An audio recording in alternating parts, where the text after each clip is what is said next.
So, thank you once again and welcome you all in my class. This is the first class of BPA, Business Planning and Analysis.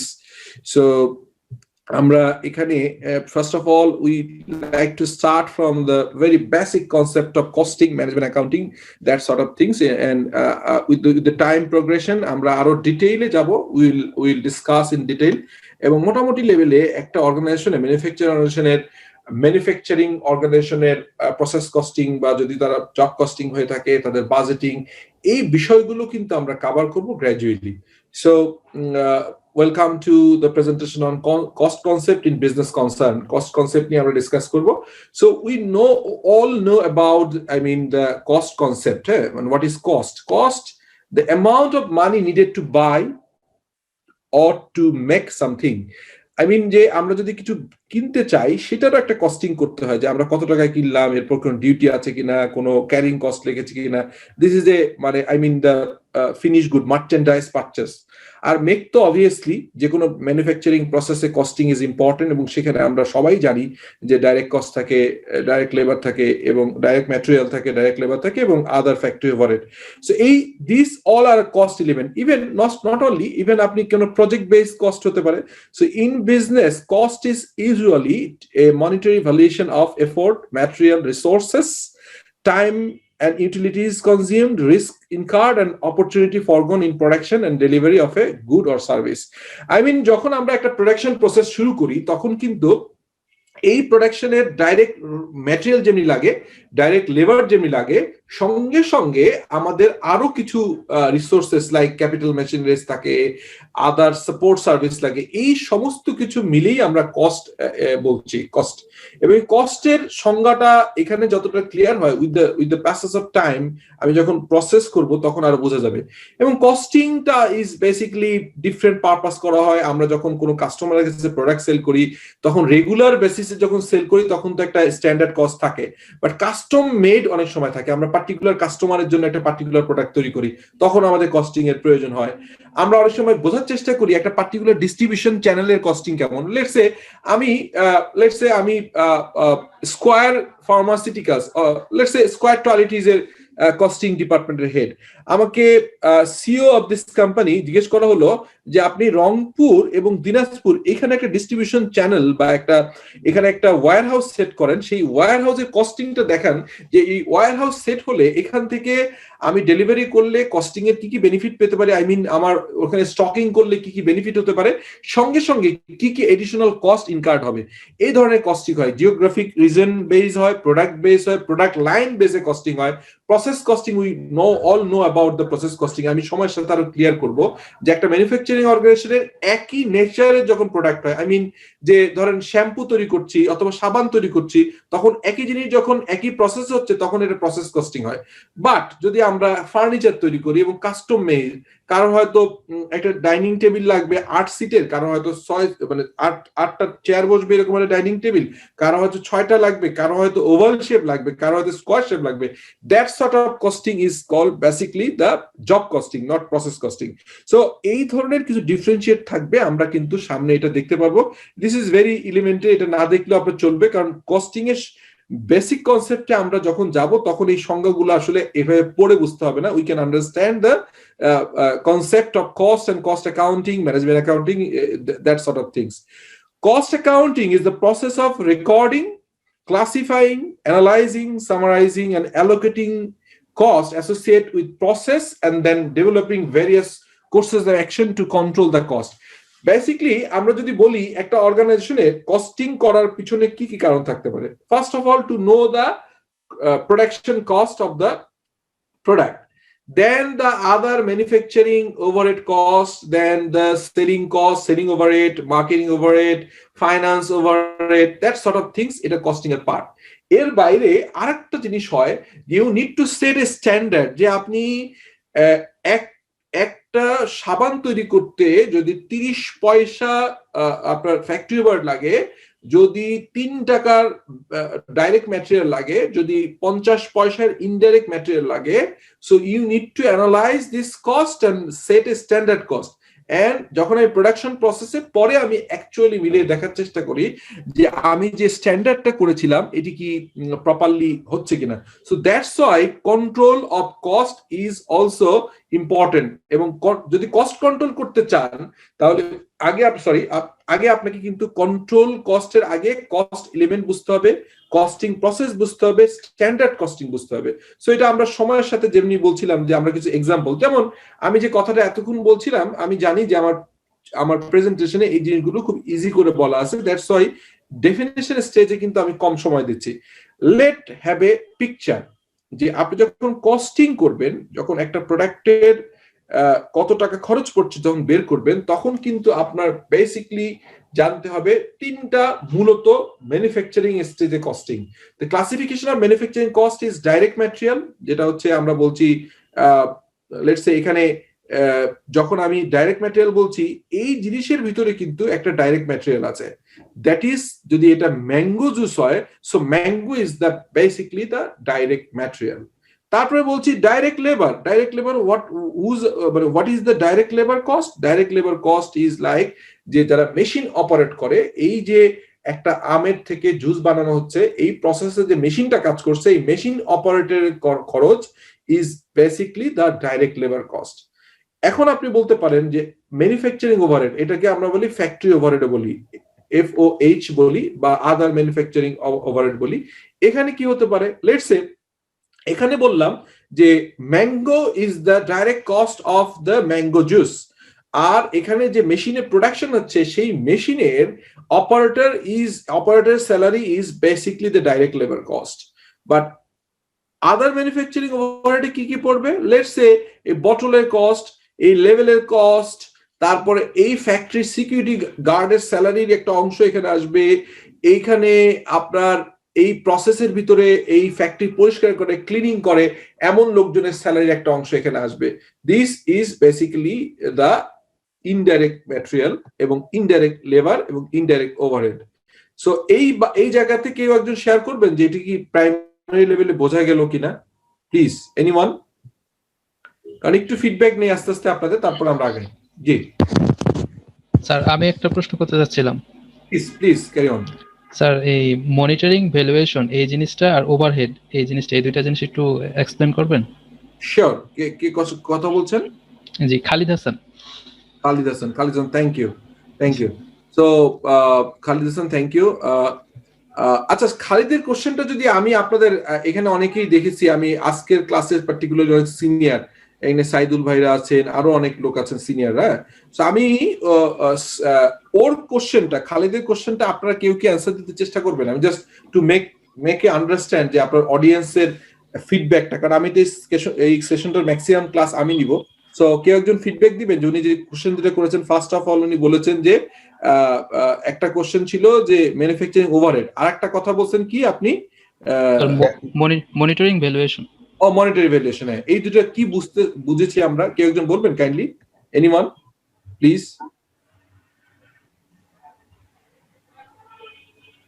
Anyone volunteer করবেন?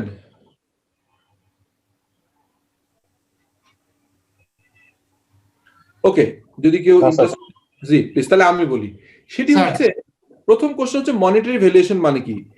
আমরা যে কোনো transaction, any sort of transaction, আমরা যখন কোনো transaction করি সেইটা accounting হওয়ার জন্য, this is also accounting, cost accounting, but also is a part of accounting. So accounting সাইকেলে বলে যদি কোনো কিছুর টাকার বিনিময় মূল্য না নির্ধারণ করা যায়, that will not be a transaction. তার মানে আপনি আপনার ছেলে, আপনার বাবা, আপনার চাচা, আপনার মামাকে একটা গিফট করবেন, দিস গিফট ইজ, এই গিফটের প্রসেসটা কিন্তু অ্যাকাউন্টিং ট্রানজেকশন হবে না, বিকজ এই গিফট, আপনি কাউকে একটা কলম দিলেন, একটা নোটবুক দিলেন, একটা শার্ট কিনে দিলেন, this will not be a financial transaction as, because কেন? কারণটা হচ্ছে যে আপনি কিন্তু এই যে কাজটা করছেন, এই কাজটার বিনিময়ে লাভ এন্ড অ্যাফেকশন যাচ্ছে, এখানে কিন্তু কোন রকম কোন মনিটারি ভ্যালু এক্সচেঞ্জ হচ্ছে না। যখনই আপনি ট্রানজেকশন হবে, দ্যাট ইজ আপনি একটা খাতা কিনবেন, আপনি খাতা পাচ্ছেন, একটা নোটবুক পাচ্ছেন, this is a physical asset for you or a supply for you, and আপনি এর বিনিময়ে টাকা দিচ্ছেন। সো আমরা কস্টিং এর এই সংজ্ঞায় বলছি মনিটারি ভ্যালু বের করতে হবে, তার মানে আমরা যখন একটা জিনিসের প্রোডাকশন করছি তার টাকার ভ্যালু বের করতে হবে। টাকার ভ্যালু মানে হচ্ছে টাকায় বের করার উদ্দেশ্যই মনিটারি ভ্যালু। আদারওয়াইজ যদি টাকার হিসাব না করা যায় তাহলে কস্টিং করবেন কি হবে? This is the first answer of your question. The second is manufacturing overhead. Manufacturing overhead মানে হচ্ছে যে কোনো প্রোডাকশন প্রসেসে মূলত তিনটা জিনিস মিনিমাম লাগে। First of all direct material, যেমন আমি যে এখন জ্যাকেটটা পরে আছি, দিস জ্যাকেটের ডাইরেক্ট ম্যাটেরিয়াল হচ্ছে এর যে কটন, এর যে কাপড়, আই মিন দ্য কাপড় যেটা, হ্যাঁ, ক্লথ, এটা হচ্ছে ডাইরেক্ট ম্যাটেরিয়াল। ডাইরেক্ট লেবারকে যে দর্জি এটা বানিয়েছে, কেটেছে এবং সেলাই করেছে, this is direct labour. And other overhead, manufacturing overhead, যেটা হচ্ছে আপনি কোশ্চেন করেছেন সেটা হচ্ছে যে এই যে এখানে একটা চেইন আছে, তারপরে এখানে একটা লোগো লাগানোর জন্য সেলাই করা হয়েছে, এখানে একটা বোতাম দেয়া আছে, this are basically indirect material. এবং এই জ্যাকেটটা তৈরি করার পরে এটাকে আয়রন করেছে একটা লোক, তার স্যালারিটা ইনডাইরেক্ট স্যালারি। এটাকে প্যাকেট করেছে, একটা সুন্দর সেলোফিনের প্যাকেটে ঢুকিয়ে দিয়েছে, সেলোফিনের কস্ট, এবং সেলোফিন যে কাজ করেছে, এটা প্যাকেজিং করেছে, এই প্যাকেজিং এর কস্ট, প্যাকেজিং এর ম্যাটেরিয়াল কস্ট হচ্ছে ইনডাইরেক্ট ম্যাটেরিয়াল, এবং যিনি কাজ করেছেন indirect labour. So direct material এবং ডাইরেক্ট লেবার বাদে ম্যানুফ্যাকচারিং এর আর যত রিলেটেড যেটা কস্ট আছে, all are called হচ্ছে other manufacturing overhead. আমার মনে হয় এবার বুঝে ফেলেছেন আপনি। I hope that is clear to you. Thank you. Okay, so sorry, আপনারা যারা খুব ভালো বুঝতেছেন। স্যার এখানে একটা কোশ্চেন ছিল স্যার, এখানে স্যার এটাতে জ্যাকেটটা ওয়াশিং এর জন্য স্যার কিছু কেমিক্যাল ইউজ করা হয়, সেই কেমিক্যালটা কি ইনডাইরেক্ট এর আওতায় পড়বে না ডাইরেক্ট এর আওতায় পড়বে স্যার? ইনডাইরেক্ট আওতায় পড়বে। আসলে বেসিক্যালি এখানে তো আসলে বিষয়টা ডিপেন্ড করে, অলওয়েজ আপনি মনে রাখবেন একটা ম্যানেজমেন্ট কনসেপ্ট আছে, এটা বলে 80-20। ধরেন নরমালি আপনি কিন্তু প্রোডাকশনের প্রসেসের একটা সার্টেন লেভেলের কস্ট যারা ক্যারি করে, ইম্পর্টেন্ট কস্ট, সেটা হচ্ছে ডাইরেক্ট। আর ছোট ছোট অনেকগুলো কস্টকে আমরা ইনডাইরেক্ট বলি। হ্যাঁ, yes, it should be included in the indirect cost. Okay, I mean the মানে যেটাকে বলছে যে ইনডাইরেক্ট ম্যাটেরিয়াল। ইয়েস, সো আমরা একটু পরে যাই তাহলে, সামনে আগাবো। জি স্যার। জি sir, carry on sir. Okay okay, thank you. So আমরা সামনে চলে যাচ্ছি এবং আমরা একটু সময় নিচ্ছি, প্রথম ক্লাস তো, আপনারা যারা একটু অ্যাডভান্স বুঝেন তারা আই হোপ যে একটু বসে একটু রিপিট হলেও আপনারা দেখেন, আই হোপ যে ইট উইল হেল্প ইউ। আচ্ছা, এবার আসেন আমরা বলার চেষ্টা করব, সেটা হচ্ছে পরে একটু সবাই যারা আনমিউট আছে মিউট হয়ে যান, ঠিক আছে? সরি, আমি এটা আবার এটা কাজ করছে না। এনিওয়ে, সো এখন দেখেন এখানে একটা ইন্টারেস্টিং কনসেপ্ট, এই কনসেপ্টটা আপনারা ম্যান্ডেটরি জানা দরকার। সেটি হচ্ছে এখানে দুটো জিনিস আছে, একটাকে বলা হচ্ছে ডাইরেক্ট ম্যাটেরিয়াল এবং ডাইরেক্ট লেবার। এই দুটোকে একসঙ্গে বলা হয় প্রাইম কস্ট। তার মানে আমি রিপিট করছি, ডাইরেক্ট ম্যাটেরিয়াল এবং ডাইরেক্ট লেবার, এই দুটো মিলে বলা হয় প্রাইম কস্ট। একটু আগে আমি বলছিলাম যে 80-20 ফর্মুলা। নর্মালি ধরা হয় যে একটা প্রোডাকশন প্রসেসের 80% কস্ট ইনকার করে, basically more than 80% is direct labour এবং ডাইরেক্ট ম্যাটেরিয়াল। ডাইরেক্ট ম্যাটেরিয়াল এবং ডাইরেক্ট লেবার। কোন জায়গায় দেখা যায় যে ডাইরেক্ট লেবারটা কম লাগে, বিকজ ওখানে দেখা যায় অটোমেশন বেশি, বাট অটোমেশনের যে চালায় যে মেশিন অপারেটর, তারও কিন্তু ডাইরেক্ট লেবারে আসবে। সো আমরা আবারও রিপিট করছি, ডাইরেক্ট ম্যাটেরিয়াল এবং ডাইরেক্ট লেবার মিলে হয় হচ্ছে প্রাইম কস্ট। আর ম্যাটেরিয়াল কস্ট আলাদা, এই যে ডাইরেক্ট লেবার এবং ম্যানুফ্যাকচারিং ওভারহেড, এই দুটোকে মিলেও কিন্তু একসাথে বলা হয় কনভার্সন কস্ট। সো বেসিক্যালি এখানে একটা ওভারল্যাপিং আছে, ডাইরেক্ট ম্যাটেরিয়াল ডাইরেক্ট লেবারকে বলা হচ্ছে প্রাইম কস্ট, আর ডাইরেক্ট লেবার এবং আদার ম্যানুফ্যাকচারিং ওভারহেডকে বলা হয় কনভার্সন কস্ট। এটা আপনারা জানেন, আই হোপ যে it is clear to you. তারপরে যদি কোনো কোশ্চেন থাকে আপনারা করতে পারেন। এরপর দেখেন হোয়াট ইজ ডাইরেক্ট ম্যাটেরিয়াল। আমি অলরেডি এটা বলেছি যে আপনার raw material that become an integral part of the production and that can be conveniently traced directly to it. আমরা কিন্তু ডাইরেক্টলি ট্রেস করতে পারবো। এখানে কিন্তু দেখেন অনেকগুলো, এই যে এখানে একটা ম্যাঙ্গো জুসের একটা বটল দেখানো হয়েছে, এই বটলের ভিতর দেখেন বটলের কর্ক আছে, বটলের প্লাস্টিক পার্ট আছে, বটলের গায়ে একটা লেভেল আছে, এর গায়ে হয়তো সিল করে ডেট লেখা হয়েছে, যে manufacturing date, expiry date, price, is lot of other things, but the only things in the bottle, within the bottle, the juice, that is the mango juice, is basically the direct material. সেখানে বলা হচ্ছে যে এইখানে যদি একটা mango, if you are manufacturing a food product like mango juice, so mango is your basically the mango juice, and mango is the direct labor. এবার আসেন তাহলে ডাইরেক্ট ম্যাটেরিয়াল হলো, ডাইরেক্ট লেবার কোনটা হবে? ডাইরেক্ট লেবার হবে হচ্ছে যে এই যে employees or workers who are directly involved in the production of goods or services, and that can be easily traced to individual unit of production. এই unit of প্রোডাকশনের ভিতরে কিন্তু যারা এই সরাসরি যদি এটা যদি ম্যানুয়াল প্রসেসে হয় তাহলে নিশ্চয়ই এই জুসটা কোথাও আমটাকে ফ্রেশ করে ধোয়া হয়েছে, কাটা হয়েছে, এবং পরবর্তীকালে এটা ক্র্যাশ করে এখান থেকে কিন্তু জুস বের করা হয়েছে। এই কাজটা যে করছে সেই লেবারটা হচ্ছে ডাইরেক্ট লেবার। আর মোস্ট অফ দ্য ম্যানুফ্যাকচারিং প্রসেসে কিন্তু দেখা যায় যে এখানে যে এই ম্যানুফ্যাকচারিং করার জন্য যে মেশিন থাকে, মেশিনের অপারেটরকে বলা হচ্ছে wages paid to the machine operator is called the direct labour here. So আমরা ডাইরেক্ট ম্যাটেরিয়াল দেখলাম, ডাইরেক্ট লেবার দেখলাম। এরপরে হচ্ছে যেটি কোশ্চেন করেছিল আমার আরেকজন পার্টিসিপেন্ট, যে manufacturing overhead cost that can not B easily test. এটা সাধারণত একবারে ডাইরেক্টলি বের করা যায় না। যেমন একটা আমি একটু আগে আপনাদেরকে বলছিলাম যে আমরা একটা যদি আমি যদি এখানে আপনাদেরকে যে কথাটা বলা হচ্ছিল যে আমি যদি একটা জামা এখানে একটা বের করি, আপনার একটা সিম্পল আমি উদাহরণ দিই, আপনার সুবিধা হবে। আমি বলছিলাম যে আমি একটা জ্যাকেট পরে আছি, জ্যাকেটটার প্রোডাকশন প্রসেসে আমি ব্যাখ্যা করার চেষ্টা করছিলাম, বোঝানোর চেষ্টা করছিলাম যে এখানে কোনটা কি হবে। সো আমি এখানে একটা জিনিস আপনাদেরকে বলি, সেটি আপনারা বুঝতে সুবিধা হবে। What is it? That is যে এখানে দেখেন এই জামাটা, এই স্যুটটা বা এই জ্যাকেটটা তৈরি করার জন্য কতটুকু কাপড় লেগেছে এটা কিন্তু ইজিলি আইডেন্টিফাই করা যাবে, কত গজ কাপড় লেগেছে ইজ রিয়েলি বের করা যাবে। তারপরে এটা যদি কোনো যদি আপনার এইটাকে দর্জির দোকান, যেটাকে আমরা বলি হচ্ছে টেইলর শপে, যদি আমি এটা বানিয়ে দিতে থাকি তাহলে কিন্তু ইজিলি বের করা যাবে যে এটি যে কাটে, মাস্টার যে কাটে আমার স্যুট কাটে এবং যে সেলাই করে, তার কস্টিংটা বের করা যাবে। সে কিন্তু ওই লেটস সে আমি এটা বানিয়েছি আপনার হচ্ছে ফিট এলিগেন্স থেকে। সো ফিট এলিগেন্স থেকে যখন আমি কাপড়টা কিনেছি, আমি ক্লিয়ারলি জানি যে কত গজ কাপড় লাগবে, আমার মতো একটা লোকের সাইজের জন্য কতটুকু কাপড় লাগবে, ইজ অ্যাবসলিউটলি ট্রেসেবল। দেন যে এখানে যে মাস্টার যিনি কাটছেন তার স্যালারিও সে কিন্তু ওদের থেকে পার স্যুট বা পার কোট কাটার জন্য পয়সা নেয়, এটাও জানা যাচ্ছে। কিন্তু দেখেন আমি বলছি can not be trace directly এখানে কতটুকু সুতা লেগেছে। একটা সুতা কেনা হয়েছে, বিশাল একটা সুতার বান্ডেল, সেখান থেকে কতটুকু সুতা লেগেছে, তারপরে ভিতরে একটু এখানে ডিজাইন করার জন্য সাদা সুতা লেগেছে, এখানে কালো সুতা লেগেছে, এই পাশে লাল সুতা লেগেছে, হ্যাঁ, তারপরে একটা চেইন লাগানো হয়েছে, চেইনটাও আপনি কিন্তু আইডেন্টিফাই করা যাবে, অন্যটা আইডেন্টিফাই করা কঠিন। এরকম অনেকগুলো জিনিস যেগুলো প্রপারলি আইডেন্টিফাই করা case to case is sometime not so easy. এরকম জিনিস এবং ছোট ছোট জিনিস মিলে একসাথে বলা হয় ম্যানুফ্যাকচারিং ওভারহেডের ভিতরে ইনডাইরেক্ট ম্যাটেরিয়াল। আর ইনডাইরেক্ট লেবার কারা? ওই যে বললাম যে এটাকে আয়রন করেছে একজন, তারপর একজন প্যাকেজিং করেছে, এই লোকগুলা কিন্তু ইনডাইরেক্ট লেবার। সো আমরা দেখি এখানে manufacturing cost cannot be easily traced directly to a specific unit of production. For example, the indirect material. What is indirect material? Material used to support the production process, for example lubricant to operate the machine and cleaning supplies.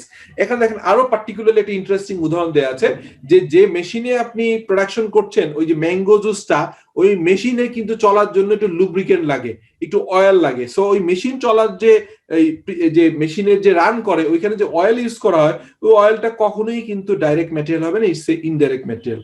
তারপরে বলা হচ্ছে cleaning যে service দেয়, cleaning করে আপনার factory floor শপে যে clean করে, ওই ক্লিন করার জন্য যেমন ভিক্সল কেনা লাগে অথবা এই ধরনের কিছু ম্যাটেরিয়াল দিয়ে পরিষ্কার করে, সেই cleaning material, cleaning supplies is also indirect material. এবার ইনডাইরেক্ট লেবার কারা? wages paid to employees who cannot be directly involved in the production work. যারা সরাসরি প্রোডাকশন ওয়ার্কে, মানে সরাসরি ওই যে ম্যাঙ্গো জুস করার যে মেশিন, ওই মেশিনের অপারেটর না, ইনডাইরেক্ট কাজ করে, লাইক যে ক্লিন আপ ওয়ার্কার, যারা ওই যে ফ্যাক্টরি ক্লিন করে সেই ধরনের ওয়ার্কাররা, অথবা জেনিটর যারা পরিষ্কার করে, আমরা জানি সিকিউরিটি গার্ড, একটা ফ্যাক্টরির সিকিউরিটি গার্ড থাকে, এই লোকগুলোর স্যালারি কিন্তু directly not related to the production process, but indirectly they are supporting the production process. That's why it's called যে ইনডাইরেক্ট লেবার। এখন আপনারা যারা কোশ্চেন করেছিলেন এই পর্যন্ত, আই হোপ যে কোনো কোশ্চেন নেই, তারপরে যদি থাকে please you are free to ask, because আমি বেসিক কনসেপ্টের উপর ডিসকাস করছি। এনিথিং? স্যার আমার একটা ছোট কোশ্চেন ছিল, প্লিজ। কে এটা? সারওয়ার? Sir Mostafa sir. জি স্যার। জি জি স্যার please. আমি নরমালি হচ্ছে এক্সপোর্ট কোম্পানিতে জব করি, আমরা গার্মেন্টস ট্রেডে আছি। আমরা যখন Right. কস্টিং করি স্যার, আমি অডিটে আছি, কস্টিংটা আমাদের চেক করতে হয়। তো আমরা যখন Sure. ওই যে সুতা বাটন গুলো কিন্তু স্যার একটা স্টাইল ওয়াইজ হয় এবং প্রত্যেকটা ইন্ডিভিজুয়াল আমরা জানি এই স্টাইলে কত কি লাগবে। এটা কি ডিরেক্ট মেটেরিয়াল দিতে পারবো আমরা? না, আপনার হচ্ছে কি আপনারা জানেন, হ্যাঁ, কিন্তু ওইটা কিন্তু আসলে একটা, আপনি একটা সিম্পল চিন্তা করেন তো, যে একটা আপনি আপনি কোন কোন কোন গার্মেন্টস, মানে কোন কি ধরনের জিনিস প্রোডাক্ট করেন আপনার এই গার্মেন্টসে, আপনার উদাহরণ দেন। অনন্ত গ্রুপে আছে স্যার, ডেনিম। হ্যাঁ, অনন্তগুলো। কিন্তু কি করেন আপনার? শার্ট প্যান্ট করেন না কি করেন, বা জ্যাকেট করেন নাকি সোয়েটার করেন, কি করেন? একটা উদাহরণ দেন। Pant sir, denim pant. Pants, আচ্ছা। হ্যাঁ, স্যার আমরা কিন্তু অনেকে প্যান্ট বলি, এটা কিন্তু ভুল। হ্যাঁ স্যার, আমাকে শোনা যাচ্ছে? জি শোনা যাচ্ছে স্যার, শোনা যাচ্ছে। জি জি শোনা যাচ্ছে। স্যার আমরা ডেনিম প্যান্ট করি, প্যান্ট। Pant, exactly. আচ্ছা, একটু ছোট্ট অন্য প্রসঙ্গে বলি, আমরা অনেক সময় ছোট ছোট ভুল করি, আমরা প্যান্ট বলি PANT। এই প্যান্ট মানে কি জানেন? কেউ একজন বলবেন হোয়াট ইজ প্যান্ট? আপনারা সম্ভব হলে একটু মানে ছবিতে এসেন, মাঝে মাঝে ছবিতে আসতেছি, একটু ইন্টারেক্ট দেখলে অংশ বোঝা যায়, মজা লাগে। What is pant? PANT pant মানে কি? স্যার হাঁপানো, দম ফুরাইয়া হাঁপানো। আমি মঞ্জু বলছিলাম চিরাং থেকে। আপনি কি গুগলিং করছেন নাকি, না বের করলেন, না এমনি জানতেন? না স্যার, জানতাম। ওকে স্যার প্যান্টস হবে, ওটা হবে প্যান্টস। হ্যাঁ, এস হবে না? PANTS হবে, PANTS, pants and hands. Hand হইলে হ্যান্ড হয় না, হ্যান্ডস হয়। Right, exactly. সরি, আমি অন্য একটা জিনিসে আলাপ করলাম। তো যাই হোক, সারোয়ার, মোস্তফা সারোয়ার বলছে যে তারা প্যান্টস তৈরি করে। এখন সারোয়ার, আমাকে আপনি অ্যান্সার করেন যে ওইখানে যদি একটা একটা এক পেয়ার প্যান্ট, মানে প্যান্টস যদি আপনি তৈরি করেন, সেখানে কাপড়ের দাম যদি হয় 200 টাকা, সুতার দাম কয় টাকা হবে বলেন তো? যেটা সেলাই করা হচ্ছে কয় টাকা হতে পারে? বা আপনি একটা প্যান্টসের অনেক কম হবে স্যার। 5 টাকা। ধরেন একটা 200 টাকা, হ্যাঁ 5 টাকা। 5 টাকা। সো 200 টাকা যদি হয় হচ্ছে আপনার, আই মিন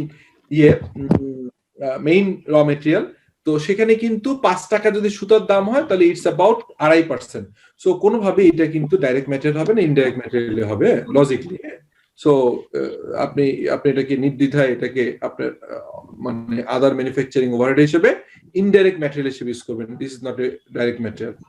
সো আর কেউ মানে ও তো মানে সিগনিফিকেন্ট ভ্যালুর উপর নির্ভর করে নাকি স্যার? obviously যে আসলে কত percent of the total cost is important. ঠিক আছে? Yes sir, thank you sir. Thank you Robin. So আমরা এখন একটু আগাচ্ছি। হ্যাঁ, সো আপনারা যদি এরপর আসেন, দেখেন তাহলে এর শুধু কি তাই? তাহলে কি অন্য কস্ট নাই? হ্যাঁ, অন্য কস্ট আছে। অন্য কস্ট কি? অন্য কস্টকে আমরা বলছি হচ্ছে, যেটাকে বলা হচ্ছে কি, যে আপনার ইনডাইরেক্ট ম্যাটেরিয়াল এবং ইনডাইরেক্ট লেবার নিয়ে আমরা করলাম হচ্ছে ফ্যাক্টরি ওভারহেড। কিন্তু আদার ওভারহেড আছে। What is other overhead? Other overhead হচ্ছে এই যে আপনাদেরকে একটু আগে যেটা দেখালাম এই স্লাইডটা। What is it? এটা হচ্ছে আপনার আদার ওভারহেডটা কি? আদার ওভারহেড হচ্ছে সেলিং ওভারহেড হয়, আর একটা হচ্ছে অ্যাডমিনিস্ট্রেটিভ ওভারহেড হয়। So what is selling overhead? Selling overhead is basically, আমি একটু সবাইকে আপাতত একটু মিউট করে রাখি।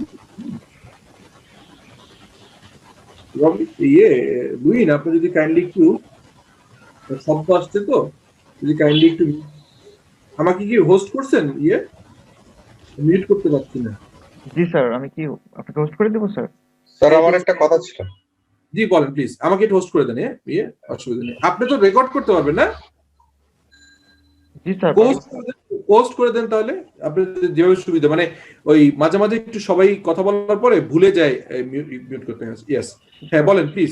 জি স্যার, ওই যে ম্যানুফ্যাকচারিং ওভারহেডের মধ্যে স্যার, এই যে যেমন মেশিনারি ডেপ্রিসিয়েশন, তারপরে ইলেকট্রিসিটি বিল, ফ্যাক্টরি রেন্ট, এগুলো তো আসার কথা। এক্স্যাক্টলি। এক্স্যাক্টলি, এর সামনে পাবেন। এক্স্যাক্টলি, ইউ আর রাইট, হ্যাঁ ওকে, ঠিক আছে, হ্যাঁ ঠিক আছে, থ্যাংক ইউ। সো উনি যেভাবে বললো সেটা ঠিক আছে। আমরা জানি যে আসলে আমাদের অনেকগুলো ফ্যাক্টরি ওভারহেডের ভিতরে কি কি আসে আমরা সামনেই দেখতে পারবো। আপনাদের জন্য কুইজ আছে ইন্টারেস্টিং। সো এখানে বলা হচ্ছে যে ক্লাসিফিকেশন। আচ্ছা, আমি কিন্তু আপনাদের আজকে যেহেতু আমি নিজে ক্লাস নিচ্ছি এবং ক্লাস নিয়ে ভালোও লাগছে, অনেকদিন পরে আমাদের একটা গ্যাপের পর আমি ক্লাস নিচ্ছি। সো আমি সামনে কিছু ছোট ছোট কুইজ দিব, যারা অ্যান্সার করতে পারবেন তাদের জন্য আমার পক্ষ থেকে স্পেশাল গিফট থাকবে। সো প্লিজ গেট রেডি, যে ক্লাসটা খুব মজা করে এনজয় করেন। যারা অ্যান্সার করবেন তাদেরকে গিফট দেওয়া হবে। এবং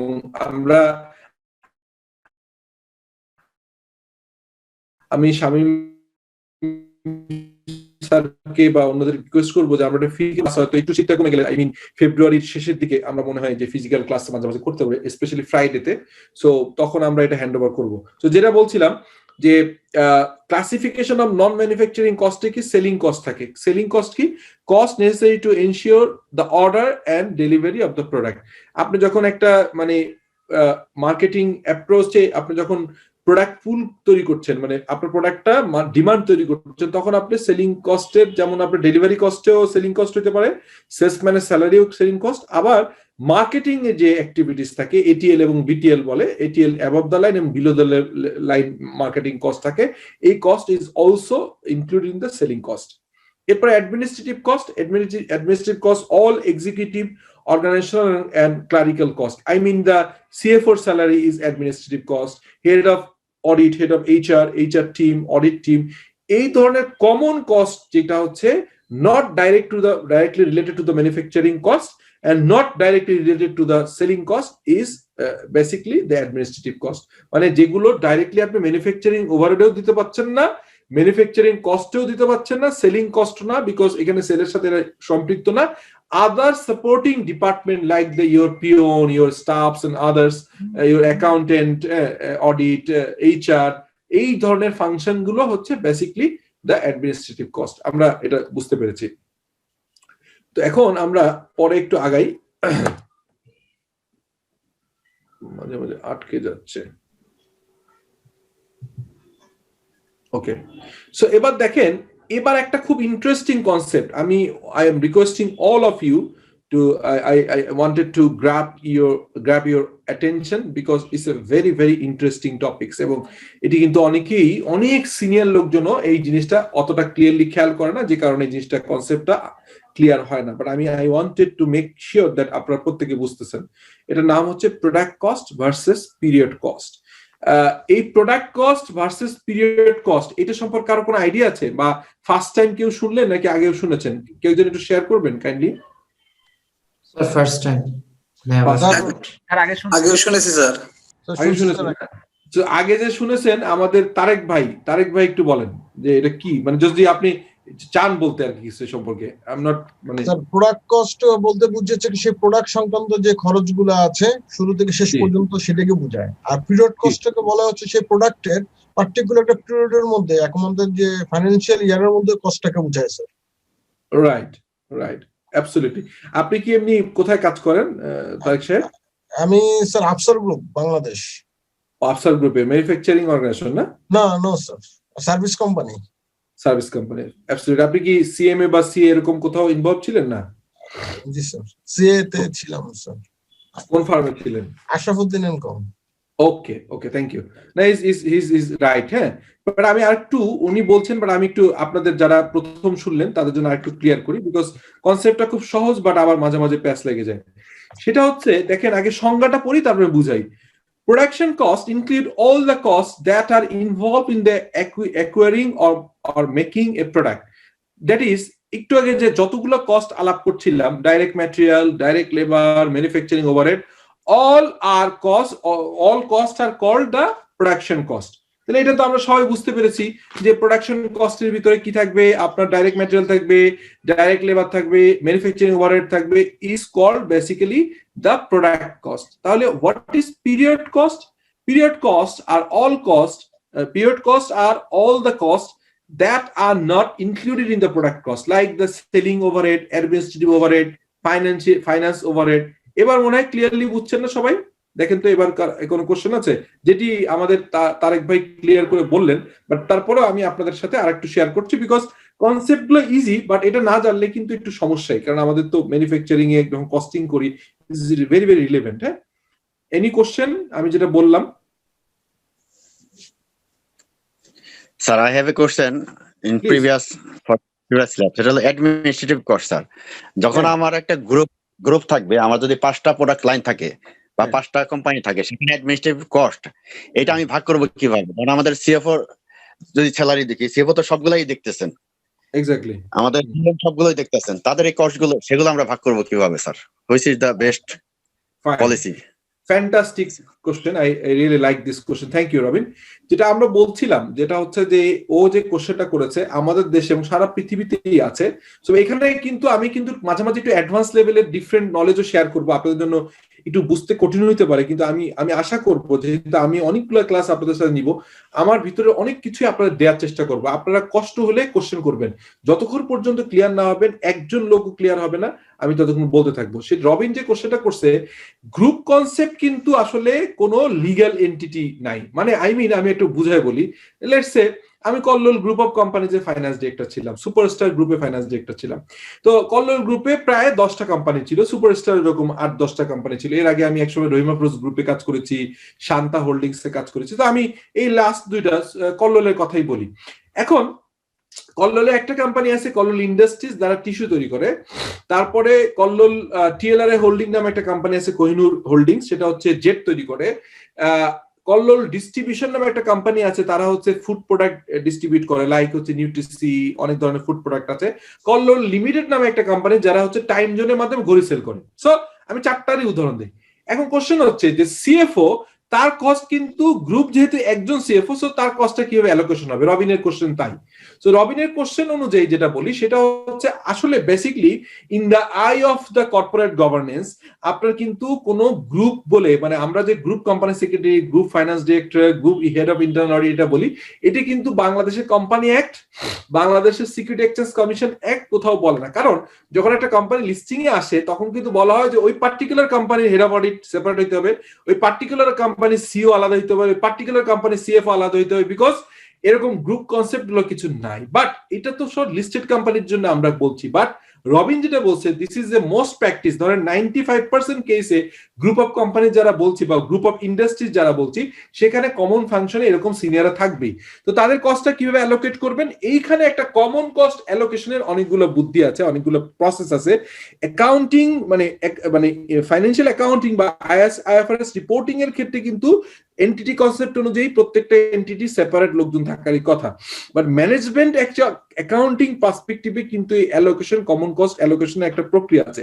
এইটাকে ধরা হয় হচ্ছে যে আপনি কত সময় দিচ্ছেন। একটা জনপ্রিয় কথা বলি, লেটস সে কতগুলো মেথড হইতে পারে, রবিনের কোশ্চেন অনুযায়ী বলি। লেটস সে আমি 4টা কোম্পানি বললাম, টিএলআর হোল্ডিং যেটি হচ্ছে যে জেট তৈরি করে, জেট ডিটারজেন্ট। তারপরে কল্লোল ইন্ডাস্ট্রিজ বললাম টিস্যু তৈরি করে, কল্লোল লিমিটেড ঘড়ির শোরুম আছে, Kallol distribution food product distribution করে।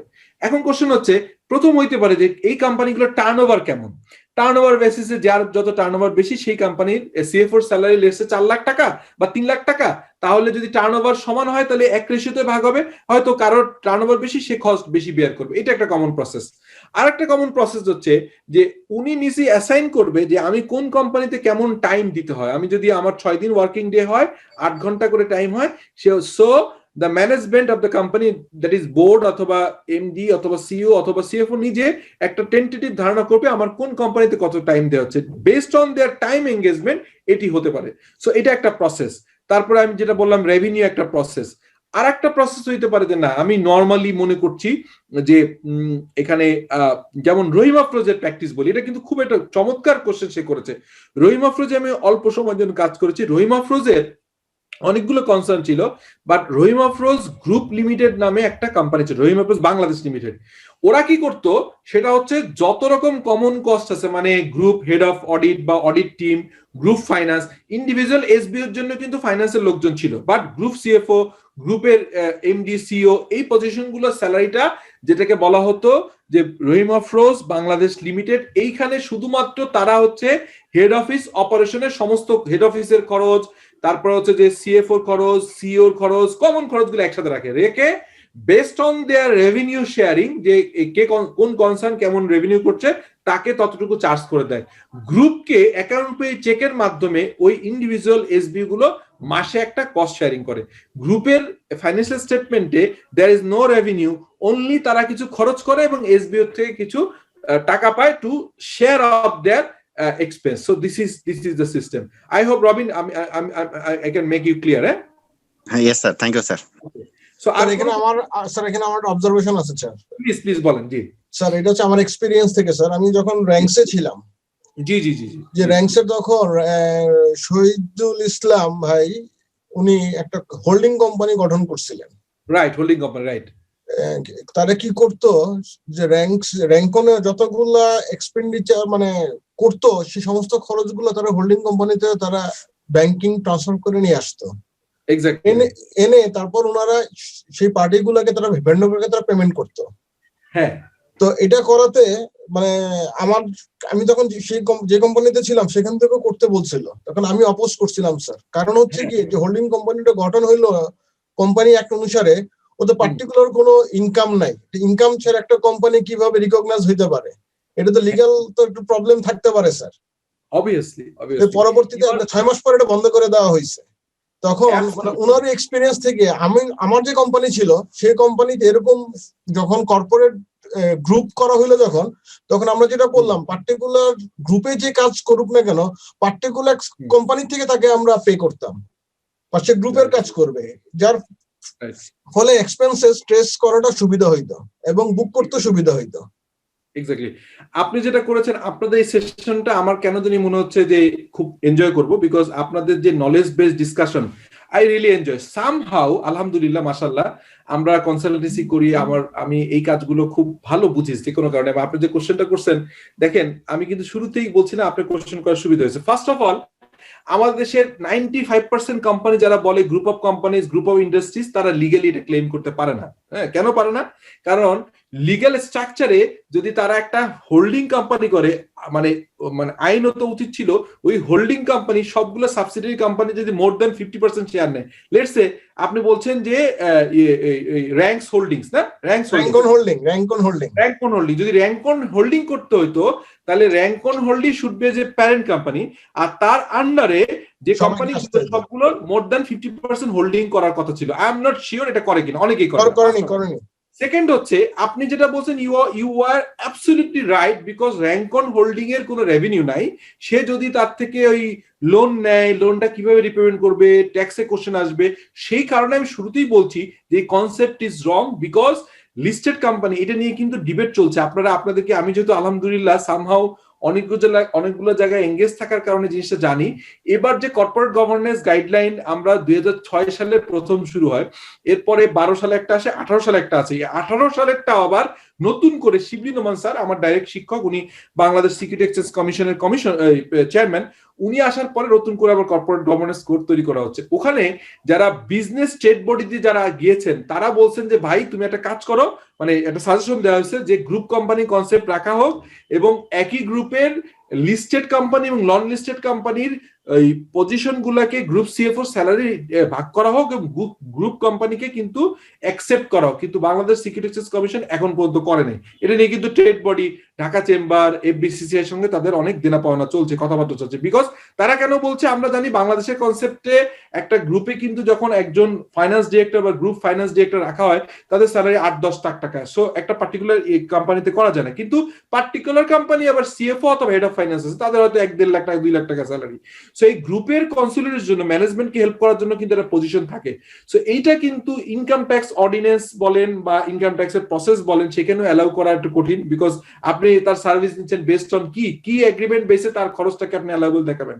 সঙ্গে সঙ্গে যে লিস্টেড কোম্পানি হন, তাহলে গ্রুপে আপনি যদি একটা গ্রুপের একটা ইউনিট লিস্টিং আছে, লেটস সে আমি ইয়ের কথাই বলছি, লেটস সে যে আপনার বসুন্ধরার কথা। বসুন্ধরা একটা বিরাট গ্রুপ, তাদের একটা গ্রুপের ফাইন্যান্স ডিরেক্টর আছে। এখন গ্রুপের একটা company Bashundhara paper listed company, এখন ওখানেও একজন হেড অফ ফাইন্যান্স আছে। এখন উনি যদি ওই হেড অফ ফাইন্যান্সের স্যালারি দেখায়, আবার যদি গ্রুপ সিএফওর একটা পোর্শন ক্যারি করে, সো এটা কোনোভাবেই ইনকাম ট্যাক্সও অ্যালাউ করবে না। আর লিস্টেড কোম্পানির কারণে কিন্তু Bangladesh security exchange commission, Dhaka exchange মানতে চাইবে না। সো ইউ আর রাইট যে এই কনসেপ্টে একটু গন্ডগোল বাংলাদেশে রয়ে গেছে, unless otherwise this a group. আর গ্রুপ হলে কিন্তু তখন ওই যে বললাম যে 50% হোল্ডিং লাগবে, তার ব্যবসা থাকবে, তার সাথে লিগালি ইন্টার কোম্পানি ট্রানজাকশন হইতে পারে। যখন কনসলিডেশন হবে তখন আমরা ইন্টার কোম্পানি এলিমিনেট করব। This is a different part, এটা আমরা আরো সামনে ডিসকাস করব। ইউ আর রাইট, এটার একটা উল্টা অ্যাকশনও আছে স্যার। আবার সাপোজ যিনি গ্রুপে জয়েন করলেন as a group head, group CFO বা গ্রুপ সিইও, যদি পার্টিকুলার কোম্পানি থেকে তাদের পোর্শনটা যদি তাকে পেমেন্ট করা হয় as a part of salary, সমস্ত কোম্পানি কিন্তু এট এ টাইম পেমেন্ট করছে না। যিনি ওইখানে জয়েন মানে থাকবেন কাজ করার জন্য, উনিও ফাইন্যান্সিয়ালি সাউন্ড থাকবেন না, উনিও রিস্কে থাকবেন, উনিও কাজ করতে চান না। এটাও এক্সপেরিয়েন্স হয়েছে স্যার অনেক কিছু। আর একটা বড় মানে এটা জাস্ট আজকের জন্য একটু কঠিন হয়ে যাচ্ছে, আমরা এই ডিসকাশন এই পয়েন্টটাই শেষ করব। সেটাকে বলা হয় যে পারকিউজিট বলে একটা টার্ম আছে, বুঝছেন? এখন অনেকে চালাকি করে একজন লোককে 3 কোম্পানি বা 2 কোম্পানি দিয়ে চেষ্টা করে ইনকাম ট্যাক্সে। কেন? বিকজ যখন হাই স্যালারিড একটা লোক জয়েন করে, তখন তাকে যে ফ্রেন্ডস বেনিফিট দেওয়া হচ্ছে আদার দেন দ্য 7টা খাত আছে, তার অ্যাডভান্স স্যালারি, প্রিপেইড স্যালারি, এরিয়ার স্যালারি, বোনাস, ফেস্টিভ্যাল বোনাস, এগুলো বাদে যত খরচ আছে পারকিউজিট বলে। আমরা জানি যে একটা লোককে হায়ার করলে তার অ্যানুয়াল পারকিউজিট লিমিট ক্রস করলে কোম্পানিকে ট্যাক্স দিতে হয়। এই কারণে অনেকে সিনিয়র পজিশনে ভাগ করে। So that is a different ball game. আমরা ট্যাক্সের সময় ইনশাআল্লাহ এই ডিসকাশনগুলো হবে। Thank you, it's a nice input. আমি রবিন, তারেক সাহেব দুজনকে থ্যাঙ্কস বলছি। Thank you. আমরা একটু আগাই, আমরা আরো সামনে ডিসকাশন করবো ইনশাআল্লাহ। সো আই হোপ যে আপনারা খুব এনজয় করছেন। আমি আর যারা কথা বলছেন না, প্লিজ এনি কোশ্চেন, কারণ কি অনেক সময় অ্যাডভান্স লেভেলে কথাবার্তা হচ্ছে, আপনাদের বুঝতে অসুবিধা হইতে পারে। প্লিজ স্টপ মি, আপনারা আনমিউট করে কোশ্চেন করেন। কারণ যারা একটু বিরক্ত হবেন, আমি আপনাদের কাছে ক্ষমা চেয়ে নিচ্ছি অগ্রিম, যে এখানে বিভিন্ন, যেমন তারেক সাহেব অলরেডি সিনিয়র মানুষ, এখানে জাফর ভাই যিনি দেখছি উনি পিএমপি করা, ইজ এ প্রফেশনাল অলসো। হ্যাঁ, অনেকেই জানেন না PMP is a professional project management degree, উনি ডিগ্রির ধারী লোক। অনেকে আছেন, আবার হয়তো অনেকের মধ্যে খুবই এনথুজিয়াস্টিক, বিবিএ শেষ করে জব মার্কেটে আসবে এমন ছেলেরাও আছে। So there is a different group. So স্বাভাবিকভাবে ইন্টারেস্ট গ্রুপে আমরা থাকবো, এখানে নলেজ শেয়ারিং হবে। অনেক সময় দেখা যাবে একটা সিনিয়র লোক অনেকদিন কাজ করে, একটা বেসিক জিনিসটা তার ক্লিয়ার না, যখন কোশ্চেন করা হবে, এখানে আমি রানা শাহকে দাকে দেখছি, is also senior professional. So anyway, আমরা আগাই, আমরা আগাতে থাকলে আমার মনে হয় যে এই জিনিসগুলো আরো আসবে। But I am really enjoying your participation, active participation এবং feedback. I really appreciate your এই দ্যাট সর্ট অফ ফিডব্যাক, এটা আপনারা দিতে থাকবেন। তো এরপরে আমরা তাহলে এখানে প্রোডাক্ট কস্ট, পিরিয়ড কস্টটা বুঝে ফেলছি, রবিনের কথা। এবার আপনার একটা কোশ্চেন, এবার হচ্ছে যে রিয়েল কোশ্চেন, যে অ্যান্সার করতে পারবেন এই কোশ্চেনটা পার্টিকুলারলি তাকে হচ্ছে যে একজন একজন করে বলবেন আনমিউট করে। যিনি প্রথম বলবেন তাকে আমি আমার পক্ষ থেকে আমার একটা বই উপহার দিব। সেটি হচ্ছে যে কোশ্চেনটা আমি একটু পড়ি, আপনারা তারপরে শুনে অ্যান্সার করেন। Which of the following costs would be considered a period rather than product cost manufacturing company? হ্যাঁ, এখানে বলছে যে পিরিয়ড কস্ট কি কি, এখানে 4টা অপশন, 5টা অপশন দেয়া আছে। Manufacturing B number sir, sales commission sir, একাধিকই হতে পারে কিন্তু। হ্যাঁ, কে ইসুফ বলবেন? ইসুফ বলেন, ইসুফ প্লিজ বলেন। Sir sir BRE sir, BRC না E sir, BRE sales commission. আচ্ছা, এবার ঠিক আছে, থ্যাংক ইউ। আপনি এবার মিউট করে দেন, আমি বুঝতে পারছি আপনার স্যার। এই ব্যাপারে সবাই একমত নাকি ডিফারেন্ট অপিনিয়ন আছে? স্যার পিরিয়ড কস্ট তো এআরডি আছে sir, ARB period cost, ARB, ARD. আচ্ছা, আর কেউ কিছু বলবেন? একজন বলছে, ইসুফ বলছে হচ্ছে বিআরই, আর sir ARB, sir ARB, ARB বলছে অনেকে। হ্যাঁ স্যার ডি হবে, কোনটা? ডি, ডি তো হবে না, ডি তো হবে না স্যার বিআরই স্যার হবে। আচ্ছা আচ্ছা আচ্ছা, হ্যাঁ, সো এটা হবেই না। হ্যাঁ, এখানে একটা মজা, আমরা ভালো হয়েছে আমরা ডিসকাস করছি, এটা এই জন্য আমি পেয়েছি। তো মানে আমি একটু বলবো, রং কে রাইট না, সবাই রাইট, বাট আমি ব্যাখ্যা করি। আমি এবার সবাইকে আবার একটু মিউট করে নেন প্লিজ, আমি মিউট করে দিচ্ছি। অ্যান্সার পেয়ে গেছি, আর যদি কোন ডিফারেন্ট কোন ওপিনিয়ন না থাকে আমি এলাবোরেট করি, ব্যাখ্যা করি। আমি আই হোপ যে আপনারা মজা পাবেন, আমি শিওর যে এটা আসলে ইজ ভেরি গুড কোশ্চেন। হ্যাঁ, এবং আপনারা অ্যান্সার করেছেন, থ্যাংক ইউ। এখানে বলা হচ্ছে, কোশ্চেনটা হচ্ছে which of the একটু মিউট করে দিই সবাইকে which of the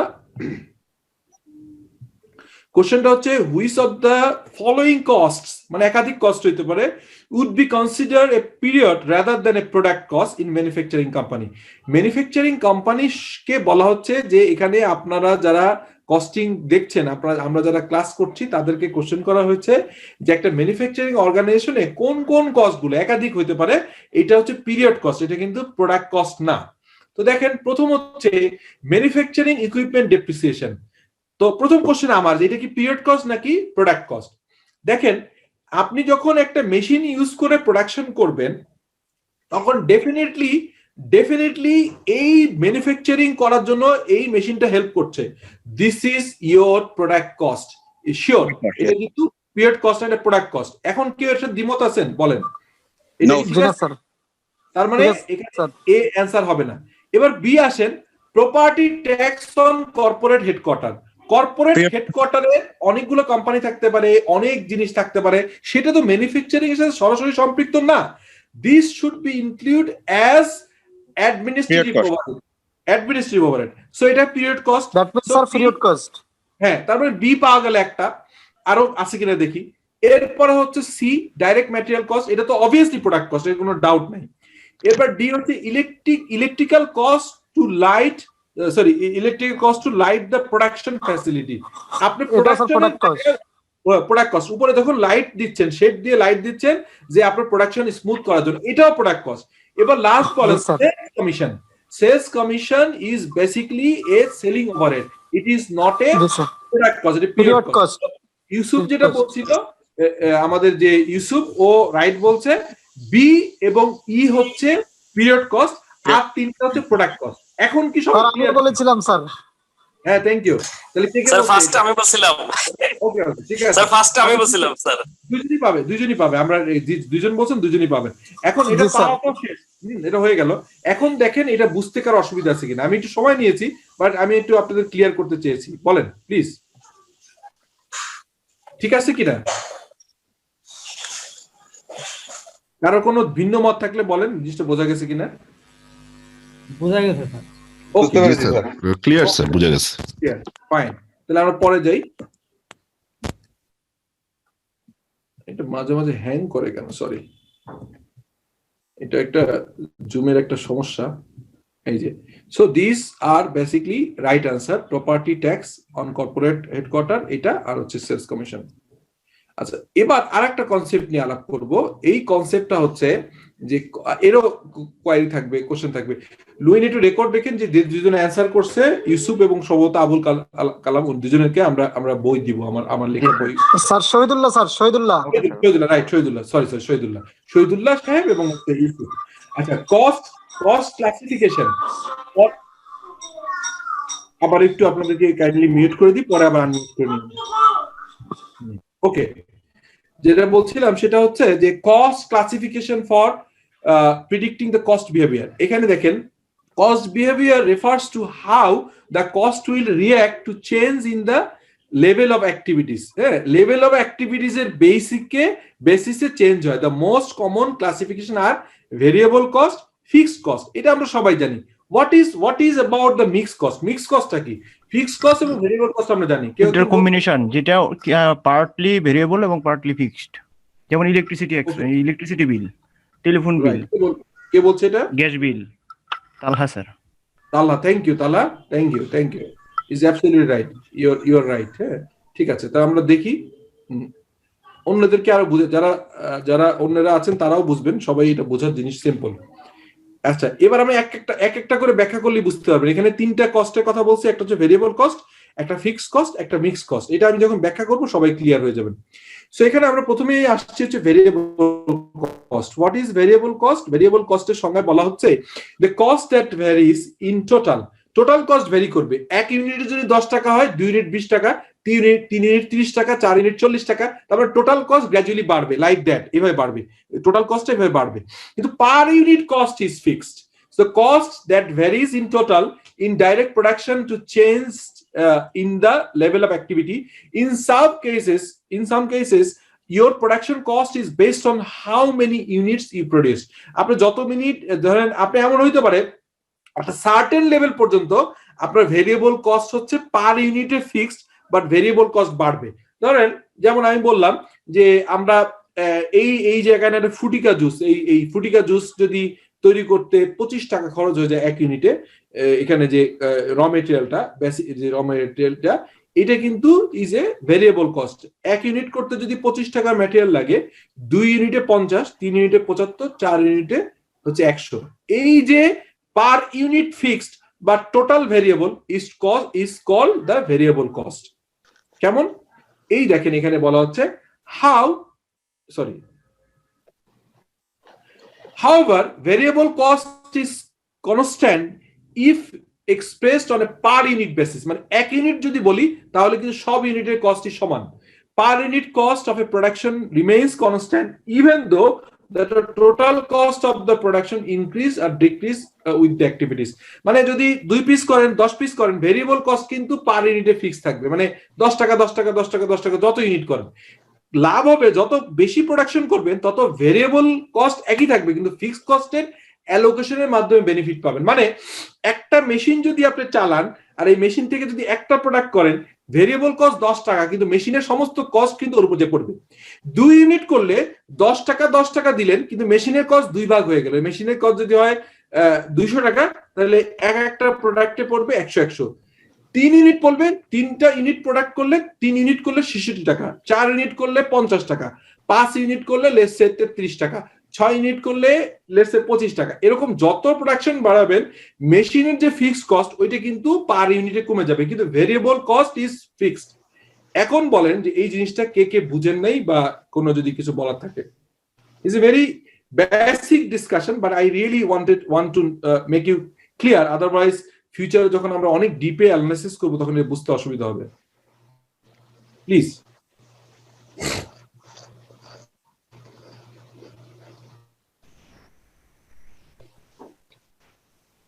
সো আপনারা, আই হোপ যে আপনারা যেহেতু ফিডব্যাক নাই বুঝতে পেরেছেন, ভেরিয়েবল কস্ট যে কস্ট যেটা হচ্ছে পার ইউনিটে ফিক্স, মানে 10 টাকা যদি একটা প্রোডাকশন প্রসেসে, লেটস সে আমি একটা ফোন তৈরি করছি, লেটস সে এই ফোনটা আমি তৈরি করেছি, এই ফোনটা মানে কিনেছি, এই ফোনটা যদি এমন হয় যে এটা র মেটেরিয়াল যা আছে র মেটেরিয়াল ইজ লাইক যে এটা হচ্ছে আপনার এটা তৈরি করতে খরচ হয়েছে লেটস সে 50,000 টাকা, তো প্রত্যেকটা ফোনেই 50,000 টাকা, কিন্তু ডিফারেন্সটা হয়ে যাবে এই ফোনের ফিক্সড কস্ট গুলো যখন আছে ফ্যাক্টরি ওভারহেড, তখন কিন্তু যত বেশি প্রোডাকশন হবে তত কিন্তু অ্যালোকেশন হয়ে পার ইউনিট কস্ট কমবে। সেটাই আমরা পরে ডিসকাস করছি। তাহলে ফিক্সড কস্ট কি? ফিক্সড কস্ট হচ্ছে the cost that remains constant in total, মানে ফিক্সড কস্ট টোটাল হচ্ছে constant regardless the change in the activities, level of activities. However, it expressed on a per unit basis. The average cost per unit varies increasingly with the change in the activities. তার মানে fixed cost যেটা বলছিলাম যে একটা মেশিনে যদি একটা product করেন তাহলে ওই প্রোডাক্টের ভেরিয়েবল কস্ট যদি 10 টাকা হয়, যে মেশিনের টোটাল ডেপ্রিসিয়েশন খরচ একটার উপর পড়বে। দুটা হলে মেশিনের ডেপ্রিসিয়েশন কস্ট 2 ভাগে হবে, 3টা হলে 3 ভাগ, 4টা হলে 4 ভাগ। এবার 1 লাখ পিস হইলে 1 লাখ পিসে মেশিনের ডেপ্রিসিয়েশন কস্ট ভাগ হয়ে যাবে, তখন কিন্তু পার ইউনিটে ফিক্সড কস্টটা কমে যাবে। এইটা হচ্ছে ঘটনা। আমরা জানি এই যে এখানে বলছিলাম যে however it express on a per unit basis, the average fixed cost per unit varies increasingly with the change in the activities. varies inversely, মানে যত বেশি প্রোডাকশন করবেন তত পার ইউনিট খরচ কমবে। এই যে রেখাটা এরকম নেমে গেছে উপর থেকে নিচে, তার মানে 1 ইউনিট করা মানে টোটাল কস্টটা 1 ইউনিট যাবে, 2 ইউনিট করা মানে ভাগ হওয়া, 3 ইউনিট 4 ইউনিট করতে যত বেশি ইউনিট করবেন তত কিন্তু ভাগ হয়ে এর ফিক্সড কস্টটা অ্যালোকেট হবে ইন দ্য প্রসেস। সো এটা আমরা জি